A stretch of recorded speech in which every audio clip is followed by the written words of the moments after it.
आप सभी लोगों को मेरा नमस्कार। जय माँ चंडी, जय शंकर। जैसे कि पहले वीडियो में कहा गया था कि उसी तरह से आज के वीडियो से दुर्गा सप्तशती सीरीज आरंभ होने जा रहा है। तो इसका खासियत यह है कि जब तक ये सीरीज चलेगा तब तक हर वीडियो के अंत में मैं आपको माता का प्रत्यक्षीकरण करने की थोड़ा थोड़ा स्टेप बताते जाऊंगा और लास्ट में पूर्ण स्टेप बता के ये सीरीज को ख़त्म करूंगा। तो चलिए शुरू करते हैं। आज के इस वीडियो में मैं दुर्गा सप्तशती का प्रमाण जो शास्त्रों में दिया गया है और माता का जो सम्मान कैसे किया गया है शास्त्रों में उसका प्रमाण दूंगा। तंत्र शास्त्र और वेदों में माता का दुर्गा सप्तशती का किस तरह से वर्णन और किस तरह से उनका गुणगान किया गया है इसे बताऊंगा। और अंत में कात्यायनी तंत्र में माता दुर्गा सप्तशती को क्या क्या बोला गया है और किस तरह से पाठ की विधि बताई गई है और क्या बता उस तरह के सबसे कात्यायनी तंत्र से मैं लेके आया हूं और आप सभी को बताऊंगा। तो चलिए शुरू करते हैं। तो आप अपने स्क्रीन पर देख पा रहे हैं मंत्र का 4 मंत्र आए हैं। तो चलिए उस पहले मंत्र से शुरू करते हैं। तो पहला मंत्र है सर्वत्र चंडीपाठस्य प्रयुजेण महीतले ब्रह्मकांडः कर्मकांडः तंत्रकांडश्च सर्वथा। यानी कि जो चंडी पाठ है सर्वत्र चंडी पाठ से प्रयुजेण महीतले, जो सारे जगह पे महीतल यानी पृथ्वी में सारे जगह पे चंडी पाठ प्रयुज्य है, यानी कि सारे जगह यूज होते हैं। यह चंडी पाठ यानी कि दुर्गा सप्तशती ब्रह्मकांड तंत्रकांड और कर्मकांड में यूज होता है। ब्रह्मकांड का मतलब ज्ञान कांड, कर्मकांड का मतलब वैदिक साधनाएं और तंत्रकांड का मतलब तांत्रिक साधनाओं में भी यानी कि तंत्र की भी मार्ग में दुर्गा सप्तशती का यूज होता है। तो इसीलिए भी दुर्गा सप्तशती और एक वर्णन है कि इसीलिए भी दुर्गा सप्तशती को तंत्र ग्रंथों में मुख्य ग्रंथ भी कहा जाता है। ये है पहले श्लोक का अर्थ। अब चलते हैं दूसरे श्लोक की ओर। तो दूसरे जो श्लोक है वो बोलता है इदं सप्तशती स्तोत्रम दिव्य अग्रे तु संपठेद नानेश सदृशं स्तोत्रम विद्यते भुवनत्रये। तो सेकंड श्लोक ये है जो डामर तंत्र से लिया गया है। तो ये श्लोक बोलता है कि जो दुर्गा सप्तशती है वो सारा भुवन में यानी कि पाताल मर्त्य और स्वर्ग में इस स्तोत्र से बड़ा कोई स्तोत्र नहीं है जो कि माता का स्तुति करता है। ये स्तोत्र बहुत ही उत्तम है। जो भी इस स्तोत्र का पाठ करता है वो माता के सानिध्य में चला जाता है।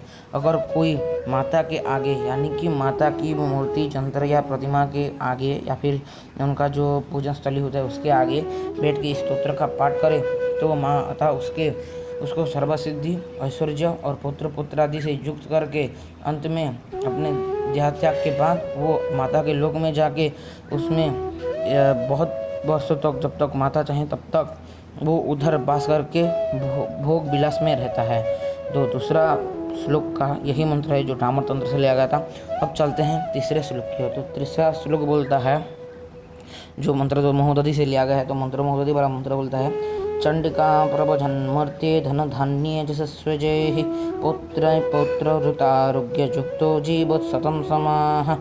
तो ये बोलता है चंडिका प्रभजन मर्त्य, चंडिका प्रभजन मर्त्य यानी कि चंडिका का जो भजन है, माता चंडिका का जो भजन है इस स्तोत्र से और कोई उनका बड़ा भजन नहीं है। और जो भी इस स्तोत्र से माता चंडिका का भजन करता है वो इस मर्त्य में धन धान्य ऐश्वर्य और पुत्र से युक्त होके होता है और उसका शारीरिक रोग यानी कि उसके जो भी रोग व्याधि हैं वो माता दमन करती हैं और उसका आयु जो 100 वर्ष होता है और अंत में वो अपने देह त्याग के बाद माता के लोक में जाके वास करता है।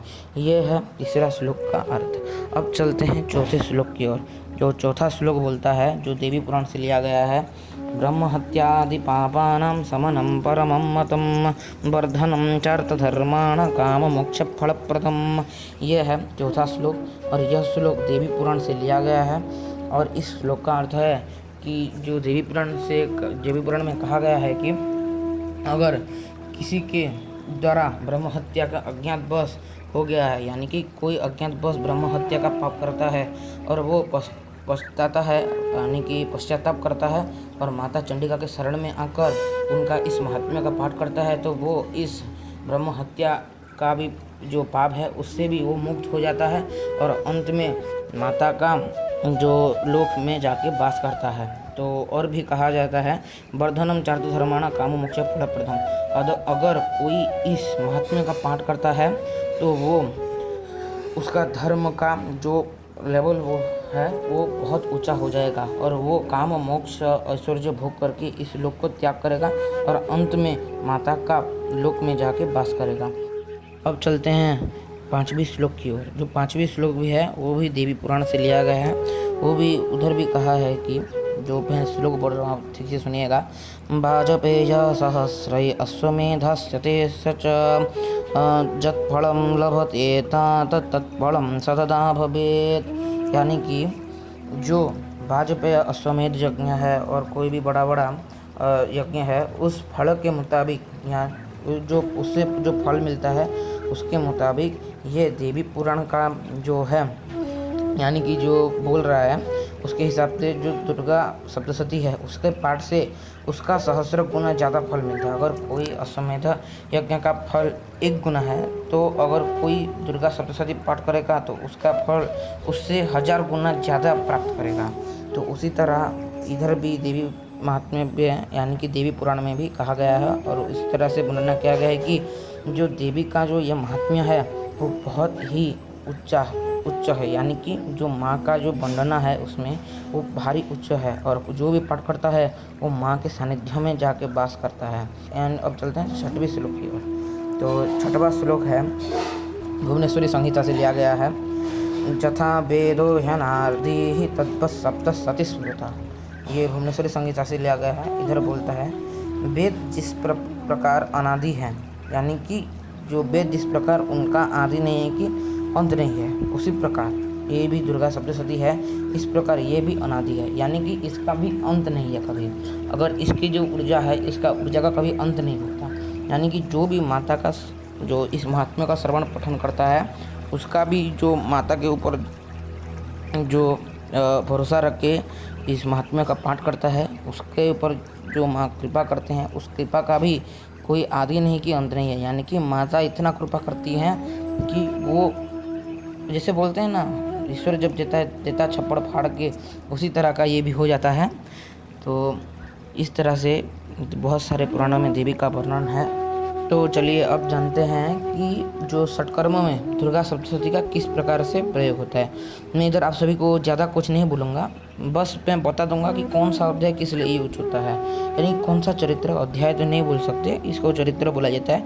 जो मध्यम उत्तर और प्रथम चरित्र है उस तरह से कौन सा चरित्र किसके लिए यूज होता है मैं आप सभी को बता दे रहा हूँ, पर ज़्यादा अंदर को नहीं जाऊँगा, मैं ऊपर से आपको बता दे रहा हूँ। तो चलिए जानते हैं कि जो पहला अध्याय है यानी कि जो प्रथम चरित्र है वो मारण और मोहन कर्म के लिए प्रयोग होता है। जो पहला चरित्र है ना वो महाकाली का जो चरित्र है वो मारण और मोहन कर्म के लिए प्रयोग होता है। मध्यम चरित्र जो है यानी कि महालक्ष्मी का जो चरित्र है वो धन प्राप्ति, स्तंभन और उच्चाटन कर्म के लिए प्रयोग होता है। जो मध्यम चरित्र में धन प्राप्ति, स्तंभन और उच्चाटन के लिए प्रयोग होता है। और तीसरा जो चरित्र होता है यानी कि जो उत्तर चरित्र जो महासरस्वती का चरित्र है वो चरित्र विद्वेषण कर्म और वश्य कर्म में यूज होता है। यानी कि जो उत्तर चरित्र है वो विद्वेषण और वश्य कर्म में यूज होता है। ये जो यूज होता है उसमें कुछ होता है कि कुछ संख्या में जाप करना पड़ता है तभी ये कर्म होता है। तो इतना मैं अंदर तक आप सभी को नहीं बता सकता। तो ये है जो दुर्गा सप्तशती का जो अध्यायों का षटकर्म में बनना। तो मैंने आप सभी को जैसे पहले कहा था कि मैं वीडियो के अंत में माता को प्रत्यक्षीकरण करने के लिए स्टेप बताता जाऊंगा। तो पहला स्टेप है निर्भयता। ये आपको साधना में निर्भय होके ही पूजा करना है, यानी कि जो निर्भय होके पाठ करना है। तो पहले जानते हैं कि किस प्रकार से आप निर्भय होंगे। बहुत लोग को डर लगता है, ये होता है वो करता है। उस निर्भयता को दूर करने के लिए आप सभी लोगों को एक काम करना है। तो जो अर्गला स्तोत्र में जो जयंतु देवी चामुंडा जय भूतादि हारिणी जय सर्वगति देवी कालरात्रि नमस्तुते, इस मंत्र का आपको प्रतिदिन 1 माला जाप करना होगा, जिससे कि आप बहुत जल्द ही माता की दया से निर्भय हो जाएंगे। निर्भय यानी कि आपका कोई भय ही नहीं रहेगा। यानी कि ऐसा नहीं कि आप शत्रु है तो शत्रु का भय है तो इसके जो पकड़े शत्रु का भय दूर जगह, नहीं ऐसा नहीं। आपका जो मानसिक भय है ना, आप जो मन में डरते हैं कि ऐसा हो जाएगा, कुछ ऐसा हो जाएगा, उस प्रकार कोई भय नहीं रहेगा। तो आज के लिए बस इतना ही। आप सभी लोगों को वीडियो अच्छा लगा तो लाइक करें, शेयर करें, सब्सक्राइब करें, ज़्यादा से ज़्यादा कमेंट करें आपको वीडियो कैसा लगा। तो आज के जो वीडियो था इतना ही। कल का एक और नया वीडियो आपके लिए रहस्य उजागर करने के लिए लाऊंगा। तो जय माँ चंडी, जय शंकर, माँ सभी खुश रखे और आपके घर में रंगत और उमंगत बनी रहे। जय माँ चंडी।